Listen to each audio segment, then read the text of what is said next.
दोस्तों, स्वागत है आपका हमारे यूट्यूब चैनल एम के रेस स्टडी पे। उम्मीद करते हैं सभी लोग स्वस्थ होंगे, बेहतर होंगे और आप सबकी तैयारी अच्छे से चल रही होगी। आज हम लोग डिस्कस करेंगे करंट अफेयर्स क्लास 1। ये क्लास आपकी बीपीएससी शिक्षक भर्ती 3.0 एंड 4.0 के लिए रामबाण साबित होगी। और हम लोग यहाँ पे उस बुक का सोल्यूशन कंप्लीट करेंगे जिसमें 15 मार्च को जो पेपर हुआ था, इसी बुक से ये क्वेश्चन पूछा गया था। तो हम लोग उस बुक को कंप्लीट करेंगे, उसके बाद में हम लोग अदर बुक को कंप्लीट करेंगे, क्योंकि करंट अफेयर का वेटेज अच्छा है। 8 नंबर की करंट अफेयर आपकी पूछी जाएगी। तो शुरू करते हैं दोस्तों आज की class. Current affairs Bihar special.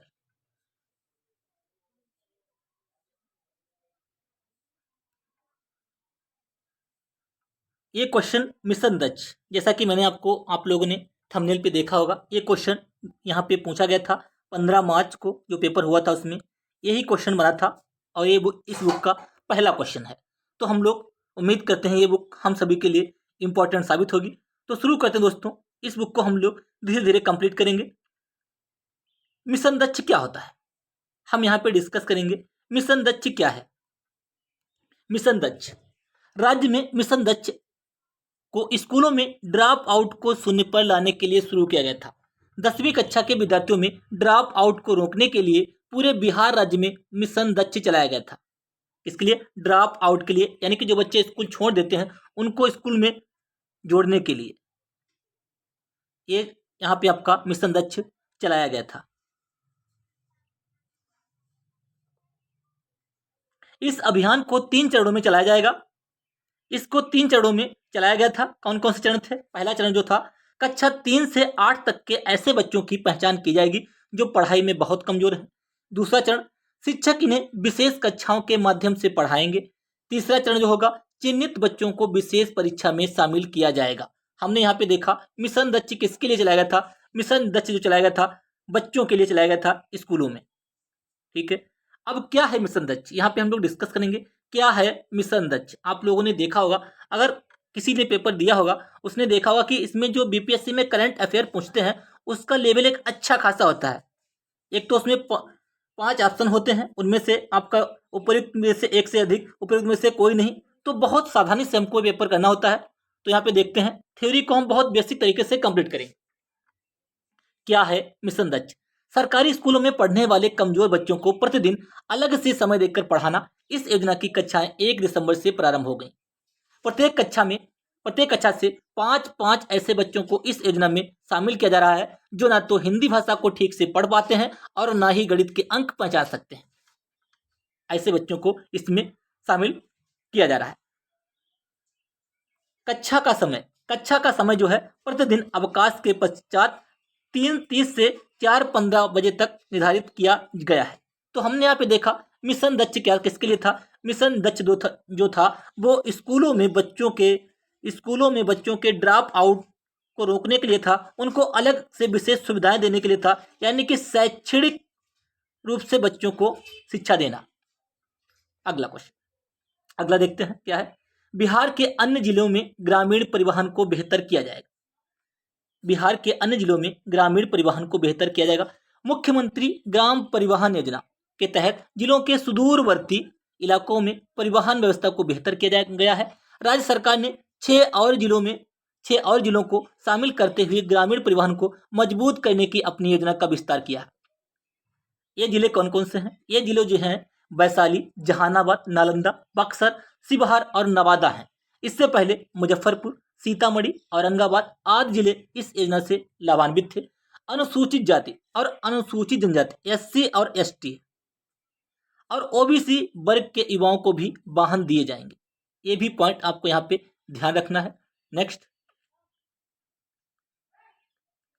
उनको भी वाहन दिए जाएंगे। मुख्यमंत्री ग्राम परिवहन योजना।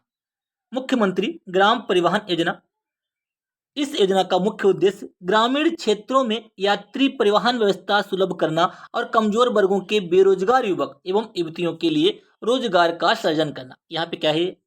मुख्यमंत्री ग्राम परिवहन योजना का क्या उद्देश्य है? ग्रामीण क्षेत्रों में यात्री परिवहन व्यवस्था सुलभ करना, यानी कि जो ग्रामीण क्षेत्र है वहां पे परिवहन की व्यवस्था अच्छी से की जाए और कमजोर वर्ग जो हैं और बेरोजगार युवक युवतियों के लिए रोजगार का सृजन किया जाए। मुख्यमंत्री ग्राम परिवहन योजना का ये उद्देश्य था। अनुदान की राशि इसमें कितनी दी जाएगी? अनुदान की राशि वाहन के खरीद के लिए खरीद मूल्य के 50% तक की राशि, जितने का वाहन है, अगर मान लीजिए वाहन आपका 50,000 का है तो 50% यानी कि आधी राशि यानी कि 25,000 होगी मिनिमम, और अधिकतम होगी 1,00,000। अधिकतम होगी 1,00,000। अनुदान की राशि वाहन के खरीद मूल्य के 50% तक की राशि अथवा अधिकतम 1,00,000 रुपए होगी। वाहन के खरीद मूल्य से अभिप्राय है वाहन का एक्स शोरूम मूल्य, तृतीय पक्ष बीमा एवं वाहन टैक्स तीनों को जोड़कर कुल राशि है। ई रिक्शा के क्रय की स्थिति में खरीद मूल्य का 50%, अगर आप ई रिक्शा जो होता है कि क्रय की स्थिति में खरीद मूल्य का 50%, परंतु अधिकतम 70,000 रुपये अनुदान दिया जाएगा। उम्मीद करते हैं ये दोनों यहाँ पे पॉइंट आपको प्रॉपर समझ में आए होंगे। मुख्यमंत्री ग्राम परिवहन योजना ये किसके लिए थी? ये परिवहन से रिलेटेड थी। इसमें आसानी से यात्रियों को परिवहन सुलभ कराना, कमजोर वर्गों के बेरोजगार युवक और युवतियों के लिए रोजगार सृजन करना, उनको 50% जो है कोई वाहन लेंगे उस पर छूट देना, और मैक्सिमम 1,00,000। ठीक है, मैक्सिमम 1,00,000। इसके पहले हमने देखा मिशन दक्ष, उसको स्कूलों से वो रिलेटेड था, बच्चों से उनको बेहतर शिक्षा दी जाएगी। नेक्स्ट हम लोग देखते हैं क्या है, वाहन के प्रकार, इसी का है पार्ट अभी। वाहन का प्रकार, इस योजना के तहत 4 सीट से लेकर 10 सीट तक के नए सवारी वाहनों को योग्य माना जाएगा। लाभुक की अर्हताएं, जो लाभ लेने वाला होगा उसकी क्या योग्यताएं होंगी? इस योजना के तहत लाभ प्राप्त करने वाले लाभुकों की योग्यताएं निम्नवत होंगी। प्रत्येक पंचायत के लिए 5 योग्य आवेदकों को चुना जाएगा, यानी कि प्रत्येक पंचायत में 5 आवेदकों को चुना जाएगा, जिनमें से 3 लाभुक SC ST एवं 2 लाभुक OBC वर्ग के सदस्य होंगे। 3 क्या होंगे? SC ST के होंगे और 2 किसके होंगे? OBC वर्ग के होंगे। इसमें 5 योग्य आवेदकों को चयनित किया जाएगा। इनकी जो न्यूनतम उम्र सीमा आवेदन की तिथि को 21 वर्ष होगी, यानी कि मिनिमम एज कितनी होगी? इसमें मिनिमम एज जिनकी 21 होगी वो अप्लाई कर सकेंगे। लाभुक को सरकारी सेवा में नियोजित नहीं होना चाहिए, गवर्नमेंट में नहीं होना चाहिए, एवं पूर्व से कोई व्यावसायिक वाहन नहीं होना चाहिए। ऐसे को इसमें शामिल किया जाएगा जिसके पास पहले से कोई वाहन ना हो और उसकी उम्र क्या मिनिमम 21 वर्ष हो, और इसके अलावा वो गवर्नमेंट सर्विस में ना हो। ठीक है, ये तो आप लोगों को अच्छे से पता होगा, जो गवर्नमेंट में होगा उसको तो नहीं मिलेगा। लाभुक को सरकारी सेवा में नियोजित नहीं होना चाहिए एवं पूर्व से कोई व्यावसायिक वाहन नहीं होना चाहिए। किसी पंचायत के लिए लाभ प्राप्त करने हेतु लाभुक को उक्त पंचायत का निवासी होना चाहिए, यानी कि अगर हम इस पंचायत के हैं तो हमें इसी पंचायत का निवासी होना चाहिए। लाभुक के पास हल्के मोटरयान के चालक की अनुज्ञप्ति होनी चाहिए, यानी कि उसके पास लाइसेंस होनी चाहिए। नेक्स्ट, अब हम लोग डिस्कस करेंगे यहाँ पे दरभंगा एम्स के प्रस्ताव को मंजूरी। दरभंगा एम्स के प्रस्ताव को मंजूरी। हाल ही में केंद्र सरकार ने शोभन गांव, कहाँ पे? शोभन गांव में एम्स दरभंगा के परिसर के निर्माण हेतु अपनी मंजूरी दे दी है। शोभन में प्रस्तावित एम्स पटना के बाद राज्य का दूसरा एम्स होगा। कौन सा? राज्य का दूसरा एम्स होगा। कौन? यहाँ पे शोभन में प्रस्तावित एम्स हो जाएगा तो ये दूसरा होगा। बिहार के मुख्यमंत्री नीतीश कुमार ने दरभंगा मेडिकल कॉलेज अस्पताल DMH में 2100 बिस्तरों वाले अस्पताल और शैक्षणिक भवन की आधारशिला भी रखी, और सर्जिकल ब्लॉक में एक दीदी की रसोई का उद्घाटन किया। इसकी एक दीदी की रसोई का उद्घाटन किया। ये आपका जो है ये दिसंबर का है करंट अफेयर। यहाँ से क्वेश्चन आपका 15 मार्च को बना था, इसलिए मैं इस बुक का सोल्यूशन कंप्लीट कर रहा हूँ। भारत में कुल कितने एम्स? भारत में कुल एम्स 22 पूर्ण रूप से सक्रिय। भोपाल ये आपका यहाँ पे इंपॉर्टेंट नहीं है। ठीक है, अब यहाँ पे देखेंगे Bihar business connect 2023। Bihar business connect 2023 13 से 14 दिसंबर 2023 को ज्ञान भवन पटना में बिहार बिजनेस कनेक्ट कहाँ पे हुआ? ये अगर आपसे पूछा जाएगा बिहार बिजनेस कनेक्ट 2023 कहाँ पे? पटना में। कहाँ पे? पटना। एक वैश्विक निवेशक शिखर सम्मेलन का आयोजन किया गया है। इस शिखर सम्मेलन में कौन कौन से? जापान, ताइवान, संयुक्त अरब अमीरात, अमेरिका, बांग्लादेश आदि देशों ने भाग लिया। इस शिखर सम्मेलन को राज्य सरकार द्वारा राज्य में बेहद जरूरी औद्योगिक परिवर्तन लाने के प्रयास के रूप में देखा जा रहा है, यानी कि इंडस्ट्रियल जो चेंजेस होंगे उनके हिसाब से इसको देखा जा रहा है, यानी कि परिवर्तन लाना है औद्योगिक में। ये आपका है बिहार बिजनेस कनेक्ट 2023, कहाँ पे हुआ? पटना में, ज्ञान भवन पटना में। इस शिखर सम्मेलन को राज्य सरकार द्वारा राज्य में बेहद जरूरी औद्योगिक परिवर्तन लाने के प्रयास के रूप में देखा जा रहा है। 2 दिवसीय, कितने दिन हुआ ये? दो दिन हुआ। कार्यक्रम में बिजनेस नेटवर्किंग, ज्ञानवर्धक चर्चाएं तथा आपसी तालमेल और साझेदारी के अवसरों की खोज के लिए सत्र आयोजित किए गए। यहाँ पे क्या क्या बातें डिस्कस की गई? इस निवेशक सम्मेलन में वस्त्र, चमड़ा, आईटीज और ईएसडीएम, खाद्य प्रसंस्करण और आतिथ्य और पर्यटन क्षेत्रों में अवसरों पर चर्चा हुई। इस सम्मेलन में राज्य सरकार द्वारा 28 लाख वर्ग मीटर क्षेत्र में भूमि बैंक का ऑफर किया गया। ये भी पॉइंट आपको ध्यान रखना, कितने लाख में? 28 लाख वर्ग मीटर क्षेत्र में भूमि बैंक का ऑफर किया गया। ये कौन सी योजना थी? यहाँ पे आपको देखना है। ये जो यहाँ पे था बिहार बिजनेस कनेक्ट 2023, कहाँ पे हुआ है? पटना में। कहाँ पे हुआ? पटना। ठीक है, नेक्स्ट अब हम लोग यहाँ पे डिस्कस करेंगे बिहार बिजनेस कनेक्ट 2023 पटना। सर्वश्रेष्ठ विकलांग व्यक्ति का राष्ट्रीय पुरस्कार 2023 बिहार की ज्योति, किसको? ज्योति सिन्हा को। किसको? बिहार की ज्योति सिन्हा को सर्वश्रेष्ठ दिव्यांग के राष्ट्रीय पुरस्कार से सम्मानित किया गया। उन्हें यह पुरस्कार दिल्ली में, कहाँ पे मिला? दिल्ली में अंतर्राष्ट्रीय विकलांग व्यक्ति दिवस के अवसर पर प्रदान किया गया।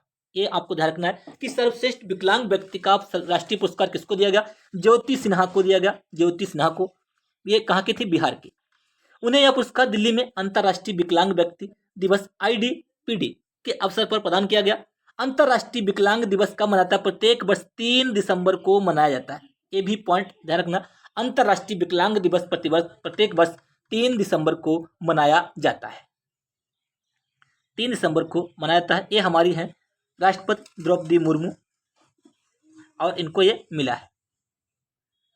बिहार की कौन है? ज्योति सिन्हा को। उन्हें मधुबनी पेंटिंग में, अगर आपसे पूछा जाए मधुबनी पेंटिंग कहाँ पे है? फेमस है बिहार में। मधुबनी पेंटिंग के क्षेत्र में उत्कृष्ट कार्य के लिए सम्मानित किया गया। उन्हें किसके लिए? मधुबनी पेंटिंग के क्षेत्र में उत्कृष्ट कार्य के लिए सम्मानित किया गया। उन्हें राज्य स्तर पर भी कई बार सम्मानित किया जा चुका है। यह पुरस्कार समारोह हर साल विकलांग व्यक्तियों के उत्कृष्ट कार्यों और उपलब्धियों के लिए सामाजिक न्याय और अधिकारिता मंत्रालय द्वारा आयोजित किया जाता है। इस पुरस्कार को कौन देता है? सामाजिक न्याय और अधिकारिता मंत्रालय द्वारा इसको दिया जाता है। 3 दिसंबर को विकलांग दिवस मनाया जाता है। किसको मिला है? ज्योति सिन्हा को मिला है। किस लिए मिला? उन्होंने मधुबनी पेंटिंग में उत्कृष्ट कार्य किया था, इसके लिए इनको मिला है। अगला क्वेश्चन आगे देखते हैं। बोध गया में आध्यात्मिक प्रशिक्षण मंदिर। बोध गया में आध्यात्मिक प्रशिक्षण मंदिर। तिब्बती आध्यात्मिक नेता, कौन से? तिब्बत के नेता दलाई लामा की अध्यक्षता में 15 से 20 दिसंबर के बीच बोध गया में एक सम्मेलन का आयोजन किया गया।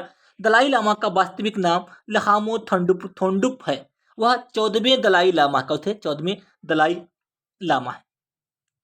इन्होंने 29 से 31 दिसंबर तक बोध गया के कालचक्र मैदान में आध्यात्मिक प्रशिक्षण दिया एवं लोगों को 21 तारा का आशीर्वाद भी प्रदान किया। अगर आपसे पूछा जाएगा कि 21 तारा का आशीर्वाद किसने प्रदान किया, तो किया था दलाई लामा ने। इस आयोजन में 30 देशों के लगभग 2500 लोगों ने भाग लिया। उसमें Sri Lanka, Thailand, Japan, Korea, Vietnam आदि देशों से भी श्रद्धालु शामिल हुए। इसमें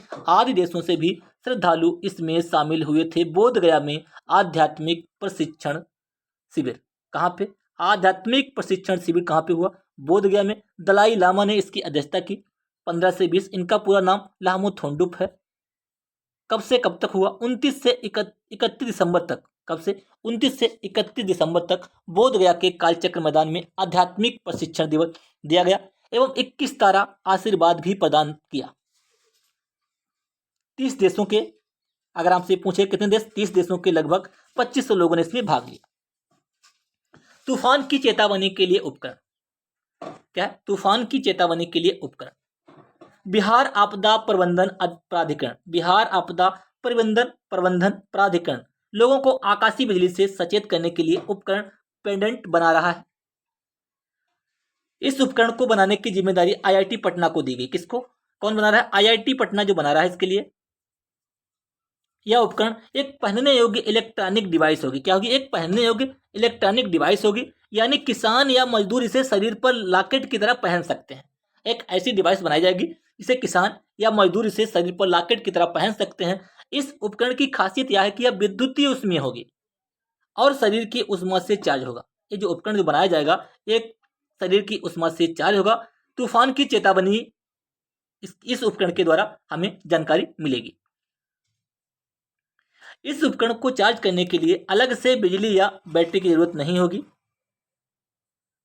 पेंडेंट से सभी प्रकार के मौसम संबंधी चेतावनी स्थिति के अलर्ट जारी किए जा सकते हैं। वज्रपात के अलावा भारी बारिश और तूफान के दौरान भी आधे घंटे पहले अलर्ट किया जाएगा। बहुत अच्छा ये उपकरण बनाया जा रहा है। ठीक है,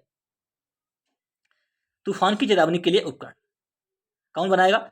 बिहार आपदा प्रबंधन प्राधिकरण लोगों को आकाशीय बिजली से सचेत करने के लिए उपकरण बना रहा है। कौन? बिहार आपदा प्रबंधन प्राधिकरण। इसकी क्या खासियत रहेगी हम लोगों ने यहाँ पे देख ली है। इस उपकरण को बनाने की जिम्मेदारी आईआईटी पटना को, ये भी पॉइंट यहाँ पे ध्यान रखना, आईआईटी पटना को दी गई। और इसके ये जो पॉइंट है ये भी ध्यान रखना है। बिहार डेयरी एवं मवेशी एक्सपो 2023, बिहार के मुख्यमंत्री नीतीश कुमार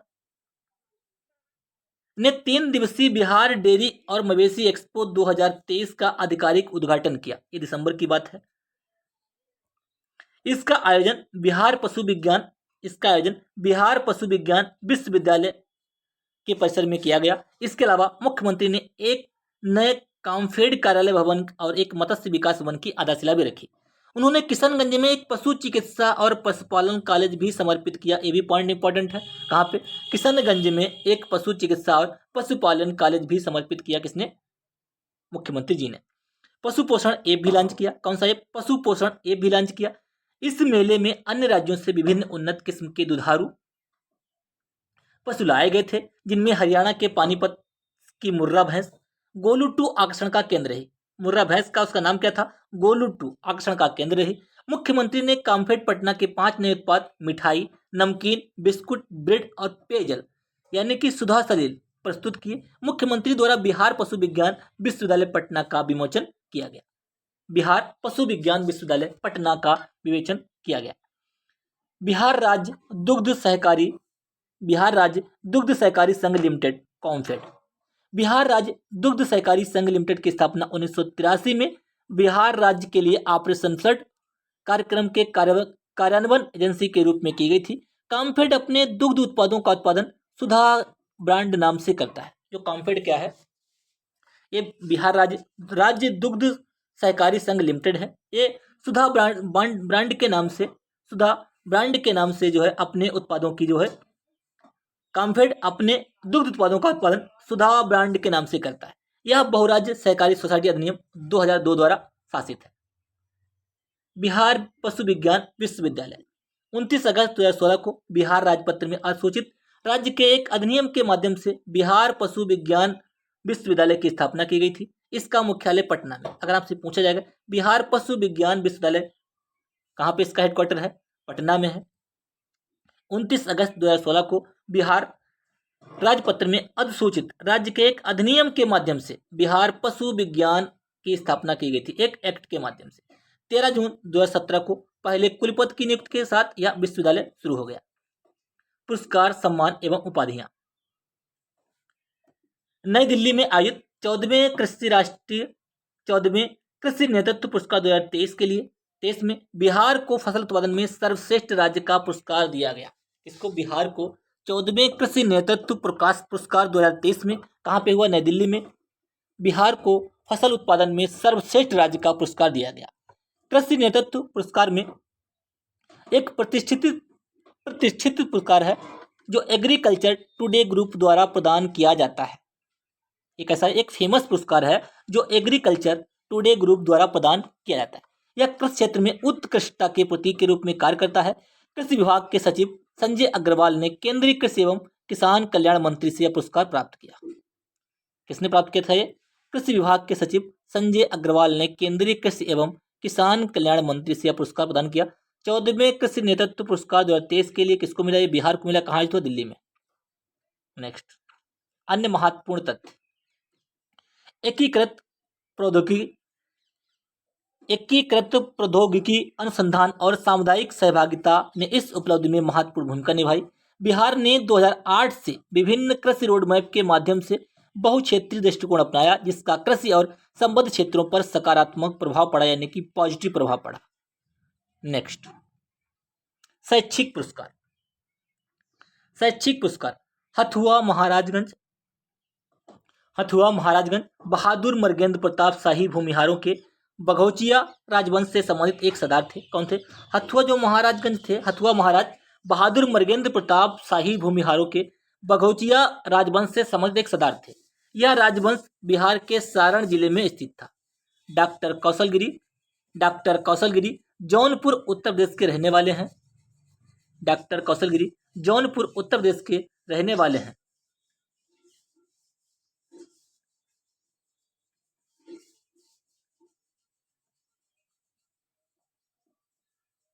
इनको यहाँ पे पुरस्कार दिए गए थे। शैक्षिक पुरस्कार हथुआ महाराजगंज बहादुर मर्गेंद्र प्रताप शाही भूमिहारों के बघौचिया राजवंश से संबंधित एक सरदार थे। यह राजवंश बिहार के सारण जिले में स्थित था। डॉक्टर कौशलगिरी जौनपुर उत्तर प्रदेश के रहने वाले। नाम संस्था संबंधित क्षेत्र हथुआ महाराज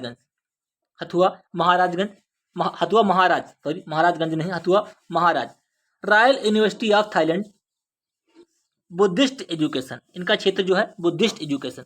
doctor Kaushalgiri Maryland State University America चिकित्सा अध्ययन, ठीक है, ये चिकित्सा अध्ययन से रिलेटेड है। हर घर गंगा जल योजना इंपॉर्टेंट है। हर घर गंगा जल योजना का 1 वर्ष सफलतापूर्वक पूरा हुआ। जल संसाधन मंत्री संजय कुमार झा ने हर घर गंगा जल योजना की 1 साल की यात्रा को बेमिसाल बताया। गंगा जल योजना के बारे में मुख्यमंत्री नीतीश कुमार ने 27 नवंबर 2022 को, कहाँ पे? 27 नवंबर, इसका आपका ये टाइम पीरियड पूछा जाएगा। 27 नवंबर 2022 को राजगीर में और 28 नवंबर 2022 को गया में इसका उद्घाटन किया था। इस योजना के तहत राजगीर, गया और नवादा के शहरी इलाकों में हर घर तक गंगा जल पहुंचाया जा रहा है। गंगा जल योजना के बारे में, इस योजना को भारत सरकार के केंद्रीय सिंचाई और विद्युत बोर्ड द्वारा जल संसाधनों के सर्वश्रेष्ठ कार्यान्वयन की श्रेणी से सम्मानित किया गया। इसको जल संसाधनों के सर्वश्रेष्ठ कार्यान्वयन की श्रेणी से इसको सम्मानित किया गया। इस योजना के तहत गंगा नदी का बाढ़ का जल जो हर साल बर्बाद हो जाता है, इसे मानसून अवधि के दौरान एकत्र किया जाएगा और 151 किलोमीटर लंबी पाइपलाइन के माध्यम से दक्षिण बिहार के प्रमुख जल अभाव वाले शहरों राजगीर, गया, बोधगया और नवादा में भेजा जाएगा। यानी कि जल जो है वो खराब नहीं होगा, इनको पाइपलाइन के थ्रू भेजा जाएगा। इस योजना के तहत राजगीर, गया, बोधगया और नवादा के शहरों में प्रति व्यक्ति प्रतिदिन 135 लीटर गंगा जल के माध्यम से उपलब्ध कराया जा रहा है। बिहार में 75% आरक्षण। हाल ही में संपन्न जातिगत सर्वेक्षण को आधार बनाकर बिहार सरकार ने कुल आरक्षण की सीमा को बढ़ाकर 75% कर दिया है। ये भी ध्यान रखना है।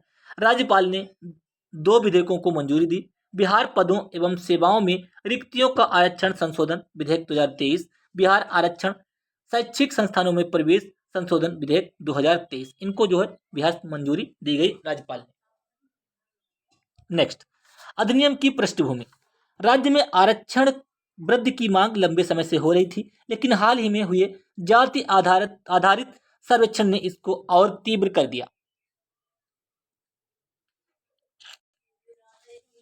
राज्य में आरक्षण वृद्धि की मांग लंबे समय से हो रही थी, अधिनियम की पृष्ठभूमि, लेकिन हाल ही में हुए जाति आधारित सर्वेक्षण ने इसको और तीव्र कर दिया। इस जाति सर्वेक्षण के अनुसार राज्य में ओबीसी की आबादी 63% है। अधिनियम के प्रावधान, इसमें जो सारी बातें तो मेरे दोस्त हम लोग याद नहीं कर सकते हैं। इसमें क्या है, हम जब क्वेश्चन इसको थ्योरी को पढ़ लेंगे, जब क्वेश्चन हमारे सामने आएगा तो अधिक से अधिक बातें हमें याद आ जाएंगी। तो कोशिश कीजिएगा। राज्य में प्रतिमाह 6,000 से कम कमाने वाले 94 लाख परिवारों को एक मुश्त वित्तीय सहायता के रूप में 2 लाख प्रदान किए जाएंगे। 2 लाख रुपए प्रदान किए जाएंगे। नवीनतम जातिगत गणना रिपोर्ट के अनुसार राज्य में 94 लाख गरीब परिवार हैं जिनकी मासिक आय 6,000 से कम है। ऐसे परिवारों को घर बनाने या जमीन खरीदने के लिए सरकार 1 लाख रुपए का वित्तीय अनुदान देगी। कितना? 1 लाख रुपए का वित्तीय अनुदान देगी। कितने लोग हैं मेरे भाई? 94 लाख गरीब परिवार हैं जिनकी मासिक आय 6,000 रुपए है। दोनों अधिनियमों ने दोनों एक्ट जो आए थे, जाति आधारित आरक्षण की कुल मात्रा को 65% तक बढ़ाने हेतु एससी के लिए कोटा को 16% से बढ़ाकर 20%, एसटी के लिए कोटा को 1% से बढ़ाकर 2%, ओबीसी के लिए कोटा को 18% से बढ़ाकर 25% और अन्य पिछड़ा वर्ग के लिए कोटा को 15% से बढ़ाकर 18% कर दिया। ईडब्ल्यूएस को 10% का आरक्षण प्रदान किया गया है। ईडब्ल्यूएस को 10% का आरक्षण प्रदान किया गया है।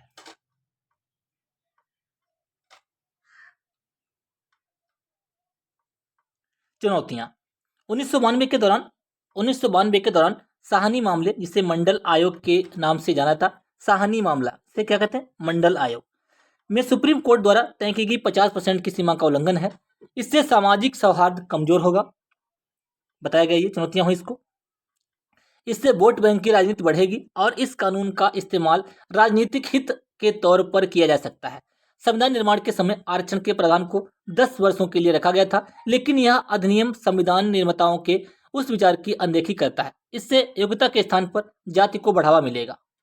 इसके द्वारा योग्यता के स्थान पर जाति को बढ़ावा मिलेगा। महत्व: यह वंचितों को सशक्त बनाएगा।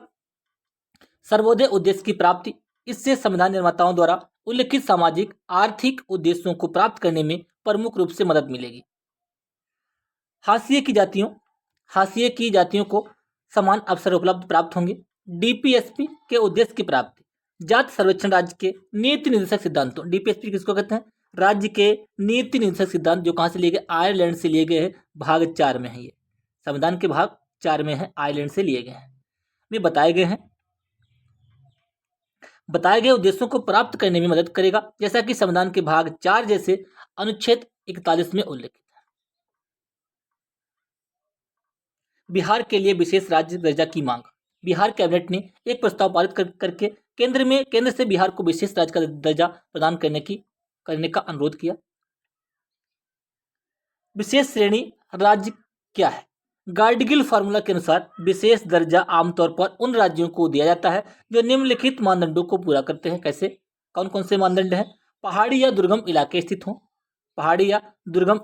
हों, जनसंख्या घनत्व कम या जनजातीय जनसंख्या का बड़ा हिस्सा हो, अंतर्राष्ट्रीय सीमा पर स्थित हो, आर्थिक और बुनियादी ढांचा कमजोर हो, राज्य वित्त की प्रकृति गैर व्यवहार्य हो। ये सारे होंगे तो उनको जो है विशेष राज्य का दर्जा दिया जाएगा। यह ना तो संवैधानिक बाध्यता है और ना ही संविधान में इसका उल्लेख है। इसे 1969 में 5वें वित्त आयोग की सिफारिश पर लागू किया गया था। किसको? इसे विशेष श्रेणी राज्य, जिसको ये दिया जाएगा विशेष श्रेणी राज्य, इसको कब लागू किया गया?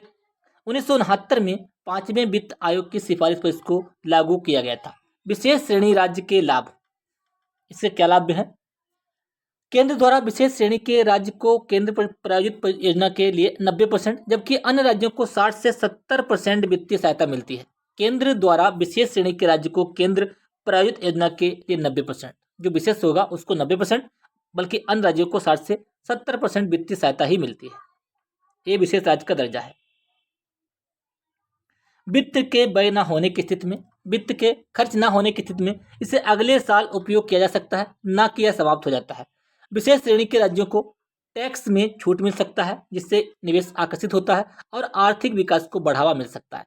केंद्र द्वारा नीति निर्माण के दौरान विशेष श्रेणी के राज्यों की सामाजिक आर्थिक स्थितियों और चुनौतियों पर विचार किया जाता है। ओढ़नी एवं चंडी बांध: बिहार सरकार पर्यटन को बढ़ावा देने के लिए ओढ़नी और चंडी बांध का विकास कर रही है। कौन? बिहार सरकार। अगर आपसे पूछा जाएगा ओढ़नी एवं चंडी बांध का विकास कौन कर रहा है? बिहार राज्य। ओढ़नी बांध बांकासोस बिहार पर्यटन, इस परियोजना के लिए बिहार राज्य पर्यटन विकास परिषद द्वारा 6.5 करोड़ रुपए व्यय किए गए हैं। ओढ़नी बांध में मोटर बोट, स्पीड बोट और जेट स्कीइंग के अलावा अन्य एडवेंचर वाटर स्पोर्ट जैसी व्यवस्था शुरू की गई। उड़नी बांध में मोटर बोट, स्पीड बोट और जेट स्कीइंग के अलावा अन्य एडवेंचर वाटर स्पोर्ट जैसी व्यवस्था शुरू की गई। उड़नी बांध कहाँ पे है? स्थान बांका जिला, अवस्थित बांका नदी पे। कहाँ पे स्थित है? ये बांका नदी पे है। जिला कौन सा? बांका। चंडी बांध मुंगेर जिला में है। कष्टहरणी घाट गंगा नदी कहाँ पे स्थित है? कष्टहरणी घाट गंगा नदी पे, चंडी बांध मुंगेर जिला। स्वच्छता के क्षेत्र में बिहार को मिले 3 ISC फिक्की अवार्ड। स्वच्छता के क्षेत्र में बिहार को मिले 3 ISC फिक्की अवार्ड। बिहार को ग्रामीण स्वच्छता के क्षेत्र में उल्लेखनीय कार्य के लिए 3 श्रेणियों में भारतीय स्वच्छता गठबंधन ISC federation of Indian chambers of commerce and industry, FICCI का फुल फॉर्म है federation of Indian chambers of commerce and industry, पुरस्कार 2023 प्राप्त हुआ किसको? बिहार को। 7वां ISC फिक्की स्वच्छता पुरस्कार समारोह दिल्ली में आयोजित हुआ। कहाँ पे हुआ? ये 7वां था। कहाँ पे आयोजित हुआ? दिल्ली में आयोजित हुआ। यह पुरस्कार स्वच्छता के लिए डिजिटल संचार में किए गए उल्लेखनीय कार्य और गंगा गांव में संचालित लाइट हाउस इनिशिएटिव के लिए प्रदान किया जाता है। स्वच्छता के क्षेत्र में उल्लेखनीय कार्य के लिए कोमल कुमारी किसको? स्वच्छता के क्षेत्र में उल्लेखनीय कार्य के लिए कोमल कुमारी को महिला चेंज मेकर पुरस्कार प्राप्त हुआ। किसको? कोमल कुमारी को महिला चेंज मेकर पुरस्कार प्राप्त हुआ। वह जम्मू जिले के लक्ष्मीपुर प्रखंड के हरेला गांव की मुखिया है। कौन है? स्वच्छता के क्षेत्र में उल्लेखनीय कार्य के लिए कोमल कुमारी, ये यहाँ पे ध्यान रखना है, कोमल कुमारी को महिला चेंज मेकर पुरस्कार दिया गया। कहाँ की? जम्मू जिले की लक्ष्मीपुर प्रखंड के हरेला गांव की मुखिया है।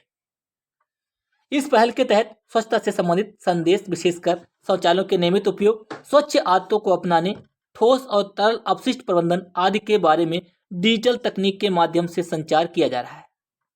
बिहार राज्य को लाइट हाउस पहल के तहत सबसे अधिक मॉडल ODF प्लस ग्राम पंचायत होने के लिए यह पुरस्कार मिला। इसके लिए ODF ग्राम पंचायत होने के कारण इसको ये पुरस्कार को मिला। कौन सा पुरस्कार? भारतीय स्वच्छता गठबंधन federation of Indian chambers of commerce and industry, FICCI पुरस्कार 2023 किसको मिला? बिहार को। इसने अच्छे कार्य किए। राष्ट्रीय बाल विज्ञान कांग्रेस 2023। आज की क्लास हम लोग यहाँ तक ही करेंगे, थोड़ा हम लोग डिस्कस कर लेंगे। आधा घंटे की क्लास हो चुकी है। क्लास उम्मीद करते हैं क्लास आपको पसंद आई होगी। क्लास को लाइक कीजिए, शेयर कीजिए। यदि आप चैनल पे पहली बार तो बेल आइकन दबा लीजिए, जिससे कि मैं जो वीडियो अपलोड करूँ आपको प्रॉपर नोटिफिकेशन मिलता रहे। और मेरी उम्मीद है कि जो 15 मार्च को पेपर बना था, 15 मार्च इस बुक से क्वेश्चन आए थे, तो जो पेपर आपका होगा 27, 28, 29 जून में यहाँ से क्वेश्चन 100% बनेंगे। ये मेरा वादा रहा। तो क्लास को लाइक, शेयर एंड सब्सक्राइब करना ना भूलें। धन्यवाद।